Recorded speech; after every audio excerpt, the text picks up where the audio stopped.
In today's video, I'm going to teach you how to use custom grouping in Gantt view in Asana. If you find this useful, consider subscribing and liking the video. Asana is a fantastic tool for project management, and the Gantt view is especially helpful for visualizing timelines. So let's dive into this step-by-step guide. First, you'll want to start by navigating to the Gantt view within your specific Asana project. Just open up your project and look at the top tabs. You'll see an option for Gantt view. Click on that, and voila!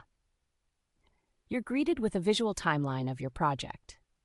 Now, once you're in the Gantt view, the next step is to locate the Group button. As you look at the top right corner of your screen, you should see it labeled as Group. This is your gateway to organizing the tasks in a way that makes the most sense for your team. Go ahead and click on the Group button. A menu will pop up, giving you several options to choose from. This is where you can select a primary category to group your tasks. A great starting point is to choose Assignee. By selecting this option, all tasks will be organized under the names of the people responsible for them. This makes it easy to see who's handling which tasks at a glance. But we're not done yet. Let's add an extra layer of organization. Click the Group button once more, and this time choose Add Subgroup. This feature allows you to refine your view even further. So now it's time to choose your subgroup criteria. A popular choice here is priority. This will break down each assignee's tasks into sections such as high, medium, or low priority. By doing this, you create a more structured view of your project. Team members can quickly identify which tasks need immediate attention. Once you've set up your main group and subgroup, it's time to review your layout. Your Gantt view will now be neatly organized, showing who's working on what, along with the priority levels of each task.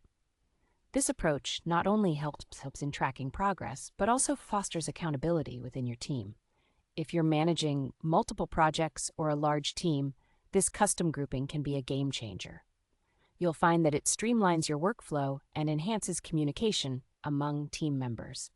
Instead of sifting through endless lists of tasks, everyone can see their responsibilities and the urgency of their work at a glance. In conclusion, custom grouping in Gantt view in Asana is a straightforward but incredibly helpful feature to utilize. By following these steps, navigating to the Gantt view, locating the Group button, selecting your main group, adding a subgroup, and reviewing your layout, you can enhance the organization and clarity of your project management efforts. Thank you for watching. If you found this video helpful, don't forget to like and subscribe for more tips and tricks on Asana and other project management tools. Happy organizing!